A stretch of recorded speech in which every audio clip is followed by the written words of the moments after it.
I refused to loan my neighbor a spare bedroom while her place was fumigated. The next day, I found my house infested with roaches. She walked over casually and said, "It spreads fast, doesn't it?" I called an exterminator, but when he pulled apart my air vents, he found bug bomb canisters tied with string and a note that read, "I live in Phoenix, Arizona. I've been in the same house for just over 10 years. It's a one-story home in a quiet neighborhood, not rich, but decent. Mostly older couples, a few single folks, and a couple families with kids. People here mostly keep to themselves. We wave when we see each other, maybe chat on the driveway, but that's about it. I work from home as a technical writer. I live alone, no pets, no roommates. I like it that way. My house is my space. It's always been clean, quiet, and organized. I'm the type who doesn't leave dishes in the sink, who vacuums twice a week.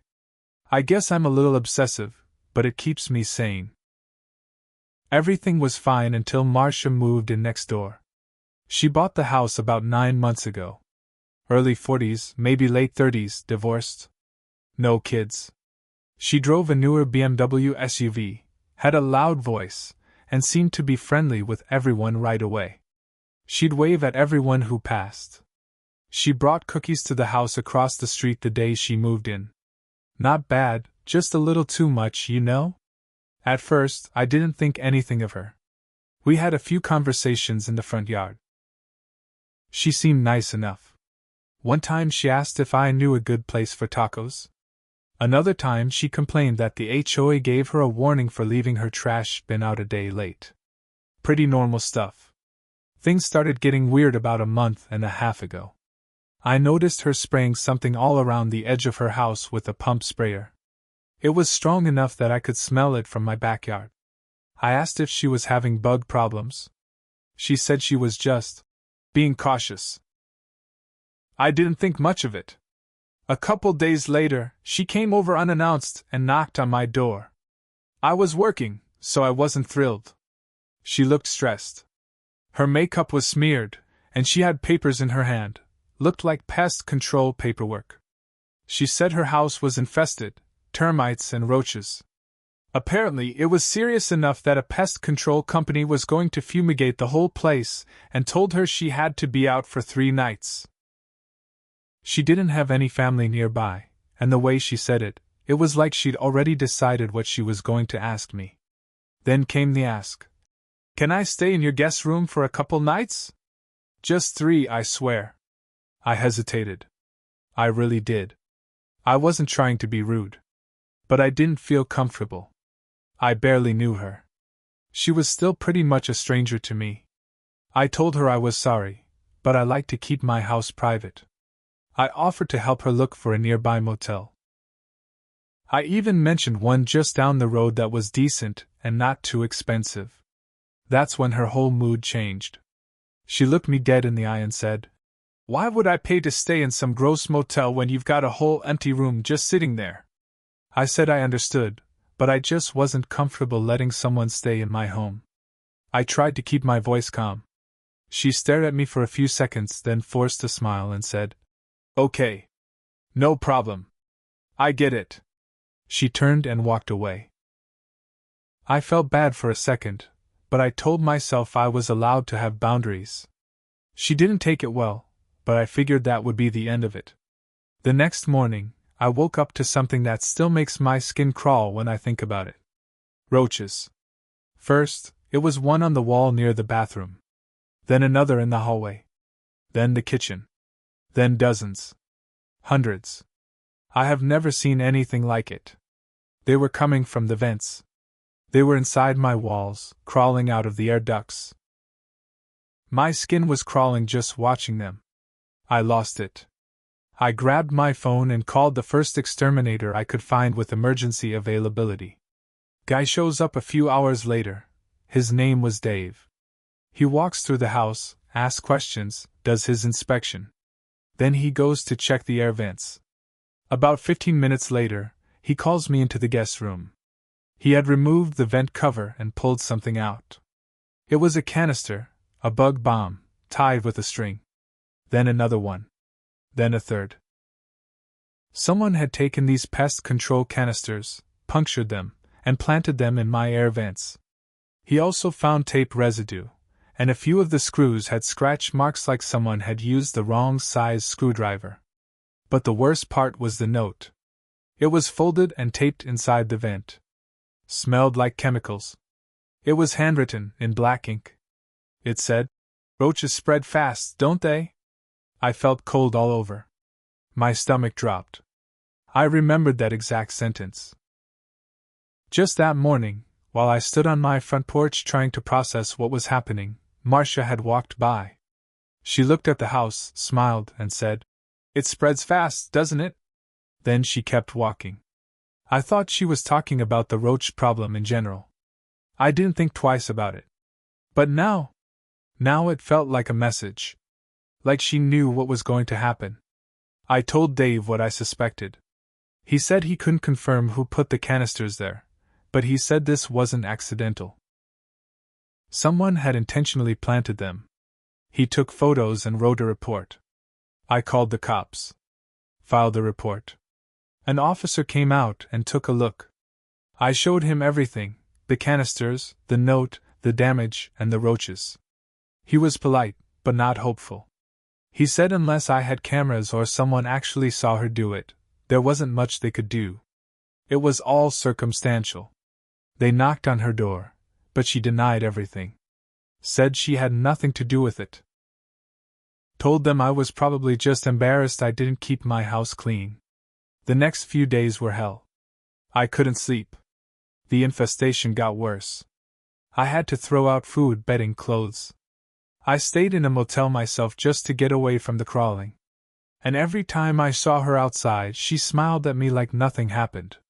So I decided I wasn't going to let this go. I documented everything. I kept Dave's report. I called 2 more exterminators to inspect my house and write their own reports. Both said the same thing. It looked like something had been planted. I installed cameras inside and outside my house. I went to the HOA. Told them what happened. They said without criminal charges, they couldn't act. I needed proof. So I started talking to the other neighbors. I joined a local Facebook group. I posted anonymously at first, asking if anyone else had issues with Marcia. That's when the stories started rolling in. One woman said Marcia once dumped bleach on her lawn after a parking dispute.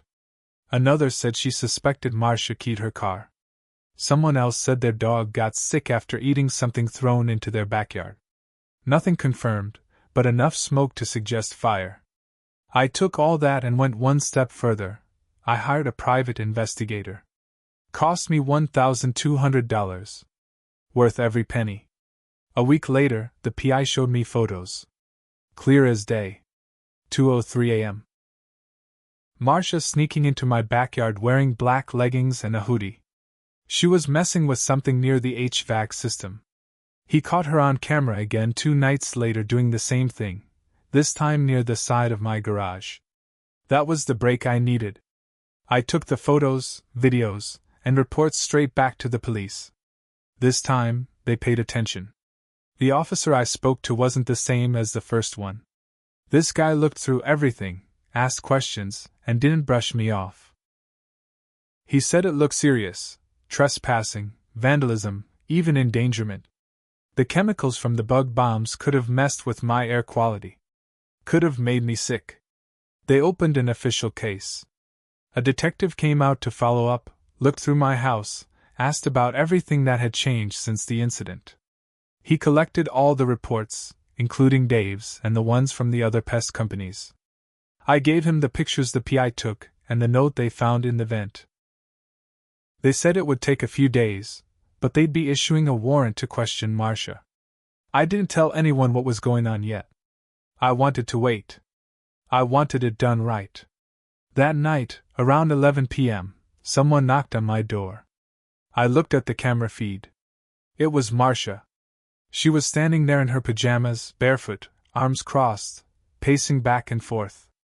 I didn't open the door. I just watched. She finally spoke, loud enough for the mic to pick it up. "You think you're smart?" she said.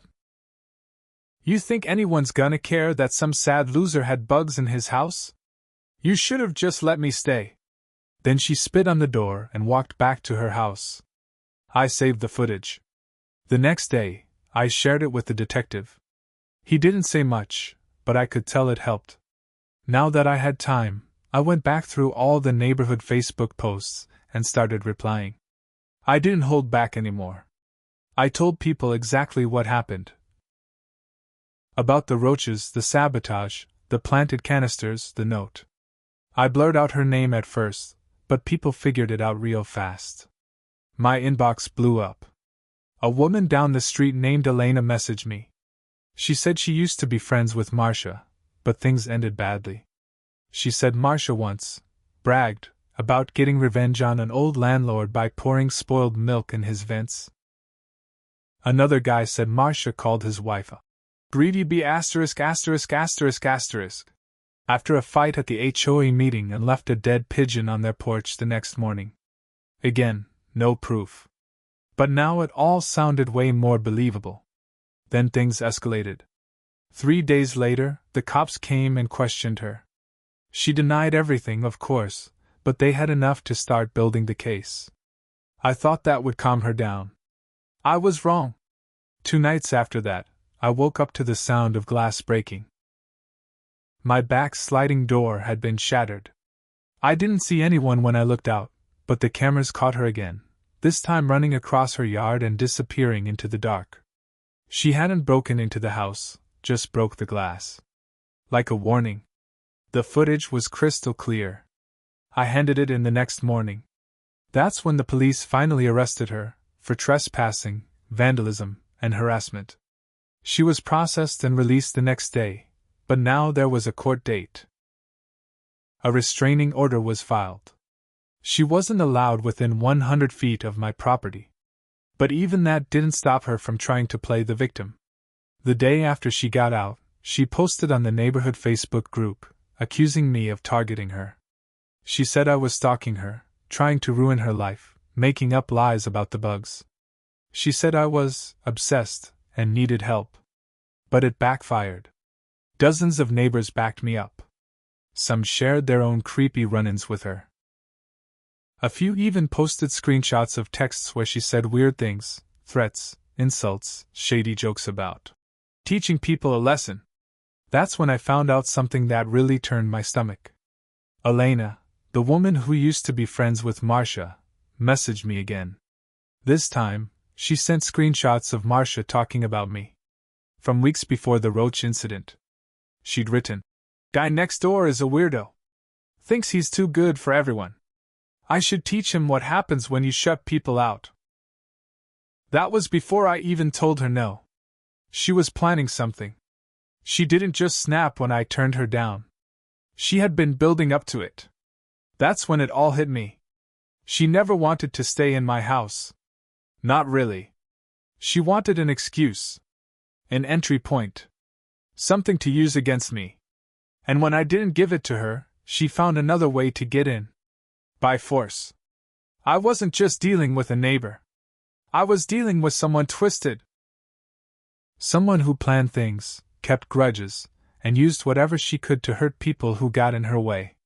The pest bills were stacking up. I had to rip out part of the HVAC system. My guest room had been gutted.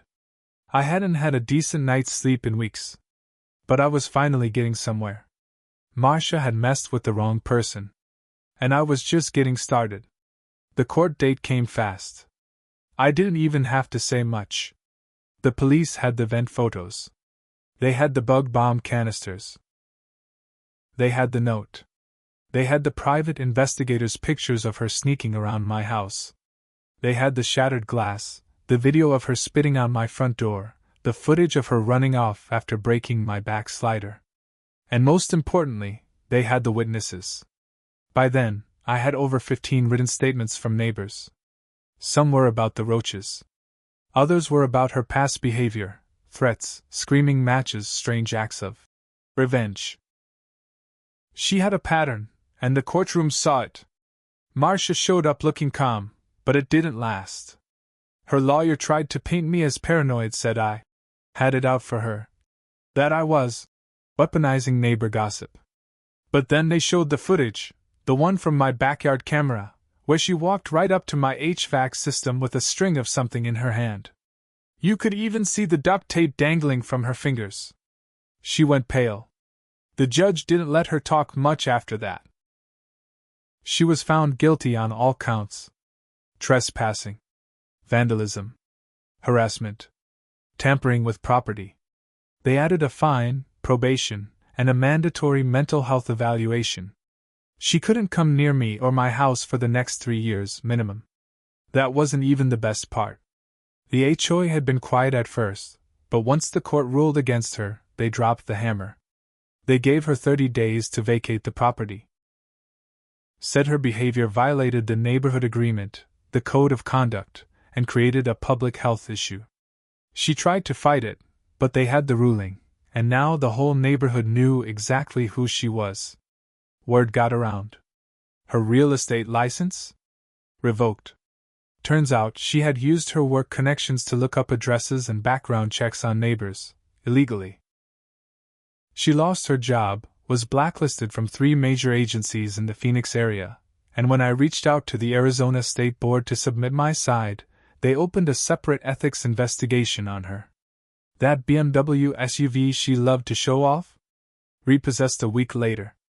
Apparently, she'd missed payments, and once her employer dropped her, she had no income.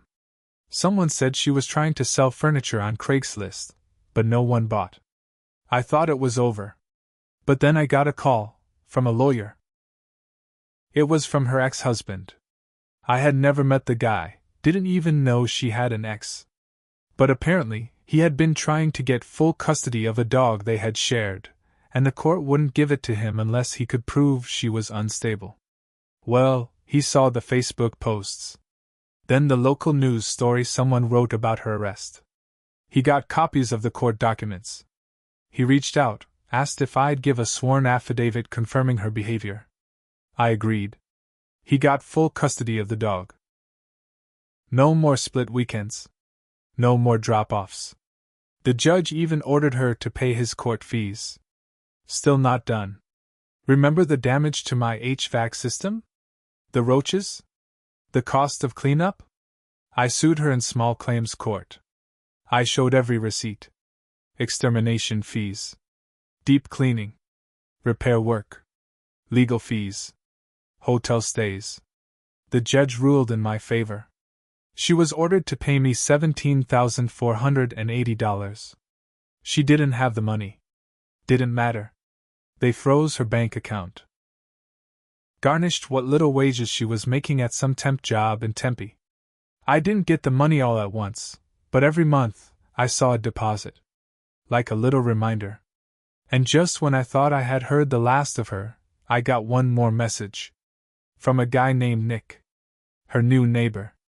She had moved into a small rental a few miles away. Different zip code, different area. He found me through the Facebook group. Someone had tagged him in the original thread. He said she'd been acting strange. Yelling at delivery drivers. Complaining about barking dogs. Calling the cops on a teenager for playing music too loud. He asked me, should I be worried? I just sent him everything, the article, the video links, the screenshots, and the court case number. 3 weeks later, she was evicted for violating her lease and threatening another tenant. That was the last I ever heard about Marcia Conway. As for me, it took time to get my house back to normal. The smell, the trauma, the constant paranoia, it lingered. But the neighborhood showed up for me. People brought food. A couple even helped repaint the guest room. A few pitched in money for the HVAC repairs. It made me realize something. I used to be the guy who kept to himself. Didn't trust anyone. Didn't open up. That might have made me an easy target. But it also made me dangerous. Because when someone finally did push me too far, I didn't just push back. I made sure they had nowhere left to go. Marcia thought she could get into my house by force. Instead, I tore her life down, brick by brick, until there was nothing left for her to hide behind. She wanted revenge over a spare bedroom? Now she doesn't have a home to sleep in. Roaches spread fast. But karma?